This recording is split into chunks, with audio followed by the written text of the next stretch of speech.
नमस्कार दोस्तों, ओम लाइब्रेरी के इस करंट अफेयर्स के सेशन में आप सभी का हार्दिक स्वागत है। शुरू करते हैं आज के करंट अफेयर्स। आज के करंट अफेयर्स शुरू करें इससे पहले मैं आप सभी को बताना चाहूंगा कि आप हमारे इस वीडियो की पीडीएफ हमारे टेलीग्राम चैनल से प्राप्त कर सकते हैं। साथ ही इन प्रश्नों का विवरण आप हमारे फेसबुक चैनल से प्राप्त कर सकते हैं। चलिए बढ़ते हैं कल के प्रश्न की ओर। कल हमारे द्वारा प्रश्न पूछा गया था कि संयुक्त राष्ट्र शांति सैनिकों का अंतर्राष्ट्रीय दिवस हर साल कब मनाया जाता है। इसका सही उत्तर है 29 मई। आइए जानते हैं इस विषय के बारे में।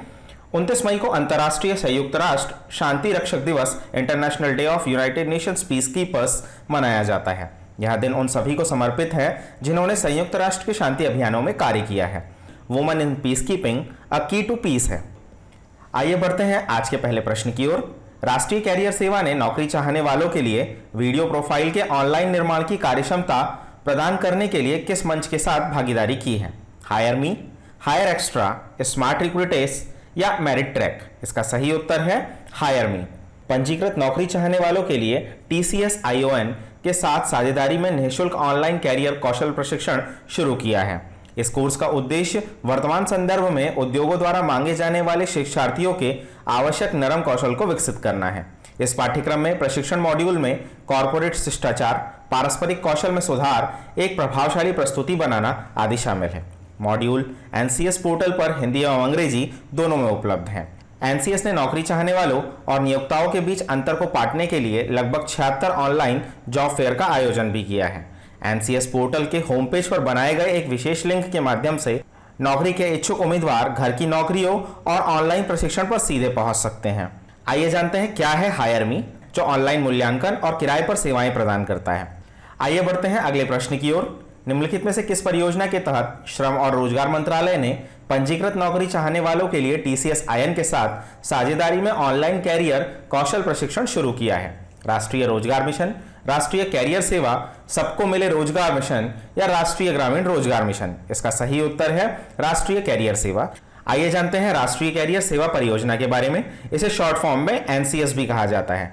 NCS भारत सरकार का एक मिशन मोड प्रोडक्ट है जिसे 20 जुलाई 2015 को लॉन्च किया गया था। श्रम और रोजगार मंत्रालय इस परियोजना की कार्यान्वयन एजेंसी है। परियोजना का उद्देश्य एक ही ऑनलाइन प्लेटफॉर्म पर सभी हितधारकों जैसे नियोक्ताओं, परामर्शदाता, प्रशिक्षक, नौकरी तलाशने वालों आदि को एक साथ लाकर राष्ट्रीय रोजगार सेवा में बदलाव लाना है। आइए बढ़ते हैं अगले प्रश्न की ओर। किस भारतीय नौसेना के जहाज ने मिशन सागर के हिस्से में कोविड-19 संबंधित आवश्यक दवाएं प्रदान करने के लिए मेडागास्कर के बंदरगाह में प्रवेश किया। INS Kesari, INS Jalashwa, INS मगर या INS शारदा। इसका सही उत्तर है INS केसरी। आइए जानते हैं इसके विषय में। भारतीय नौसैनिक जहाज INS केसरी ने मिशन सागर के हिस्से के रूप में पोर्ट अंटेसिराना मेडागास्कर में प्रवेश किया। आपको यहां पर पोर्ट अंटेसिराना का नाम मुख्य रूप से याद रखना है। जहाज मेडागास्कर के लोगों के लिए कोविड-19 संबंधी आवश्यक दवाओं की एक खेप लेकर गया था। मेडागास्कर में भारतीय राजदूत श्री अभय कुमार ने मेडागास्कर की सरकार को एक आधिकारिक समारोह में दवाएं सौंपी। मिशन सागर महामारी के दौरान हिंद महासागर क्षेत्र में स्थित देशों की सहायता प्रदान करने के लिए भारत सरकार की एक पहल है जिसे मिशन सागर कहा गया है। इसे भी आप ठीक तरीके से याद रखें। यह हमारे प्रधानमंत्री की पहल सुरक्षा और क्षेत्र के सभी के लिए विकास सागर की दृष्टि से प्रेरित है। आइए बढ़ते हैं अगले प्रश्न की ओर। हाल ही में जनजातीय मामलों के मंत्रालय की न्यूनतम समर्थन मूल्यों की योजना में कितने लघु वनोपज आइटम जोड़े गए हैं। 18, 23, 20 या 25। इसका सही उत्तर है 23। आइए जानते हैं इन लघु वनोपज आइटम्स के बारे में। जनजातीय मामलों के मंत्रालय ने 23 अतिरिक्त माइनर फॉरेस्ट प्रोड्यूस वस्तुओं को वनोपज के विपणन के लिए तंत्र न्यूनतम समर्थन मूल्य और MFP के मूल्य श्रृंखला के विकास के माध्यम से उत्पादन योजना के तहत शामिल किया है। इस कदम का उद्देश्य स्थानीय व्यापारियों द्वारा वनवासियों के शोषण से बचाना और उनके लिए उचित रिटर्न सुनिश्चित करना है। अब इस योजना के तहत कुल 73 वस्तुओं को शामिल किया गया है। आइए बढ़ते हैं अगले प्रश्न की ओर। अमेरिकी राष्ट्रपति ने हाल ही में कोविड-19 महामारी की प्रतिक्रिया पर अमेरिका और किस संगठन के बीच संबंध समाप्त करने की घोषणा की है। यूनेस्को, WHO, यूनिसेफ या FAO। इसका सही उत्तर है WHO। आइए जानते हैं इस घोषणा के विषय में। अमेरिकी राष्ट्रपति डोनाल्ड ट्रंप ने यह घोषणा की है कि अमेरिका विश्व स्वास्थ्य संगठन WHO के साथ अपने संबंधों को समाप्त करेगा। ट्रंप ने WHO और चीन को कोविड-19 के कारण हुए विनाश के लिए जिम्मेदार ठहराया है। ट्रंप ने यह भी घोषणा की है कि चीन के नए नियंत्रणों के जवाब में अमेरिका हांगकांग के विशेष उपचार को समाप्त कर देगा।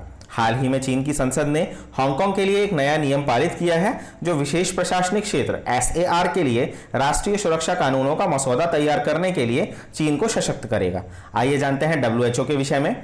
यह संयुक्त राष्ट्र की एक एजेंसी है जो अंतर्राष्ट्रीय स्वास्थ्य का निर्देशन और समन्वय करती है। इसका गठन 1948 में हुआ था। इसका मुख्यालय जिनेवा स्विट्जरलैंड में है। इसके कुल सदस्य देश 194 हैं।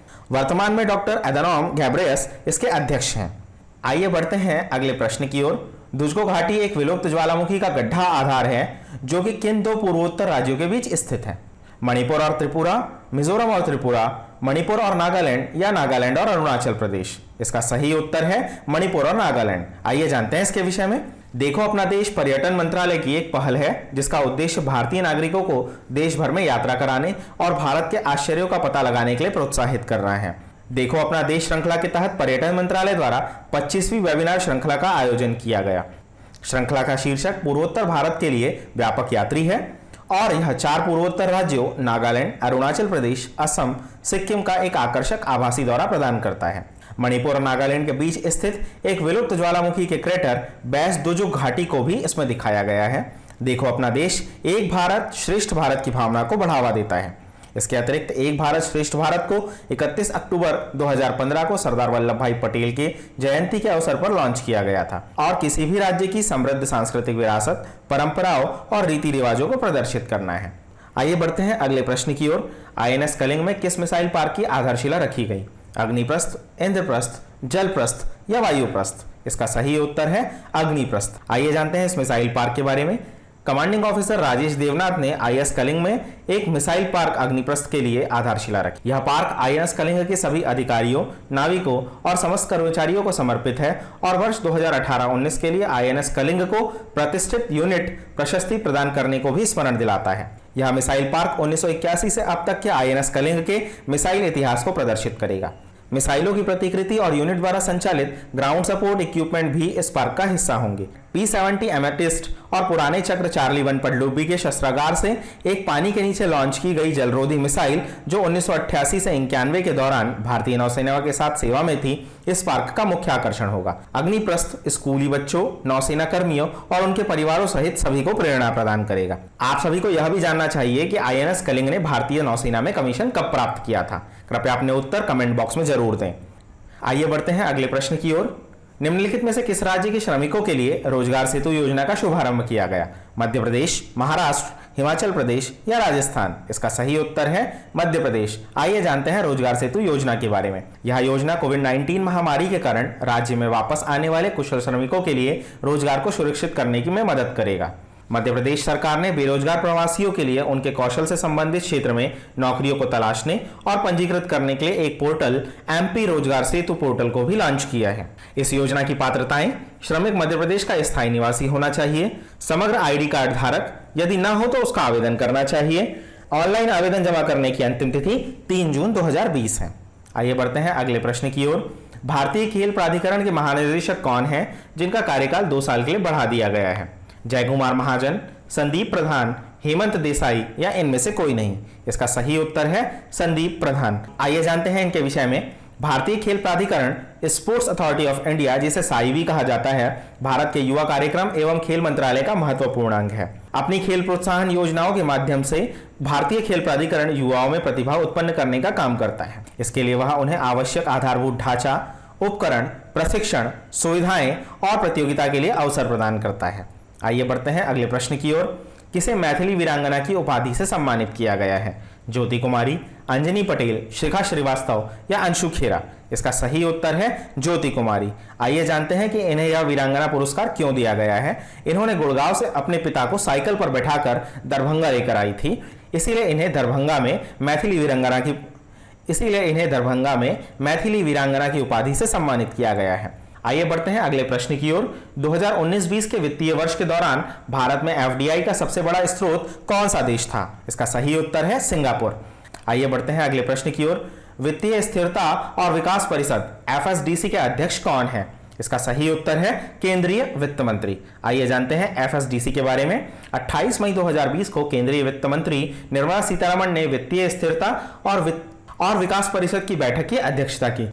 इस बैठक में वर्तमान घरेलू और वैश्विक आर्थिक स्थिति, वित्तीय कमजोरियों के मुद्दे, सूक्ष्म वित्तीय संस्थानों की तरलता, गैर बैंकिंग वित्तीय निगमों, नियामक प्रतिक्रियाओं आदि की समीक्षा की गई।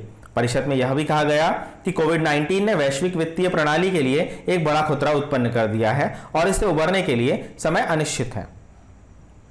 आइए बढ़ते हैं अगले प्रश्न की ओर। केंद्रीय वित्त मंत्री ने आधार नंबर आधारित ई-केवाईसी का उपयोग करते हुए कौन सी रियल टाइम आइए बढ़ते हैं अगले प्रश्न की ओर। केंद्रीय वित्त मंत्री ने आधार नंबर आधारित ई-केवाईसी का उपयोग करते हुए कौन सी रियल टाइम सुविधा शुरू की है? इसका सही उत्तर है इंस्टेंट स्थायी खाता संख्या या पैन। आइए बढ़ते हैं अगले प्रश्न की ओर। हाल ही में भारत के किस संघ ने वीडियो कॉन्फ्रेंसिंग के माध्यम से डिजिटल समिट ऑन एक्सपोर्ट्स का आयोजन किया था? इसका सही उत्तर है CII। बढ़ते हैं आज के क्विक रिवीजन की ओर। श्रम और रोजगार मंत्रालय ने पंजीकृत नौकरी चाहने वालों के लिए निःशुल्क ऑनलाइन कैरियर कौशल प्रशिक्षण शुरू किया। INS कलिंग में मिसाइल पार्क अग्निप्रस्थ के लिए आधारशिला रखी। 11 राज्यों केंद्र शासित प्रदेशों में फैले 56 CNG स्टेशन देश को समर्पित किए गए। MSP लिस्ट में 23 और माइनर फॉरेस्ट प्रोडक्ट शामिल किए गए। INS केसरी मिशन सागर के तहत पोर्ट अंटेसराना मेडागास्कर में प्रवेश करता है। अमेरिका ने WHO के साथ अपने संबंधों को समाप्त करने की घोषणा की। देखो अपना देश सीरीज के तहत पर्यटन मंत्रालय द्वारा आयोजित 25वां वेब सेमिनार। टैक्स प्राधिकारियों के ब्रिक्स प्रमुखों की बैठक वीडियो कॉन्फ्रेंसिंग के माध्यम से हुई। वित्त मंत्री ने ई-पैन के त्वरित आवंटन की सुविधा शुरू की। इसके अतिरिक्त छत्तीसगढ़ के पहले CM अजीत जोगी का निधन आज की प्रमुख झलकियों में थे। अब बारी है आज के प्रश्न की। आप सभी के लिए आज का प्रश्न, हाल ही में किसने नेशनल पेंशन सिस्टम में खाता खोलने हेतु आधार बेस्ड पेपरलेस KYC को मंजूरी दे दी है? इसके ऑप्शंस हैं PFRDA, नीति आयोग, योजना आयोग या रक्षा मंत्रालय। आप सभी को अपने उत्तर कमेंट बॉक्स में देना है। आई होप कि आप सभी को हमारा आज का सेशन पसंद आया होगा। यदि आप सभी को हमारा आज का सेशन पसंद आया है तो हमारे इस YouTube चैनल को लाइक करें, सब्सक्राइब करें और लोगों के साथ शेयर करें। यदि आप हमारे इस वीडियो की PDF प्राप्त करना चाहते हैं तो हमारे टेलीग्राम चैनल से आप इसे डाउनलोड कर सकते हैं। साथ ही इन प्रश्नों का विवरण हमारे फेसबुक चैनल पर उपलब्ध है, आप वहां से भी इन्हें डाउनलोड कर सकते हैं। तो दोस्तों देखते रहिए हमारा ओम लाइब्रेरी का डेली करंट अफेयर्स। तो दोस्तों देखते रहिए हमारे ओम लाइब्रेरी का डेली करंट अफेयर्स का सेशन, जहां हम देते हैं आप सभी को लेटेस्ट करंट अफेयर्स की जानकारी। धन्यवाद।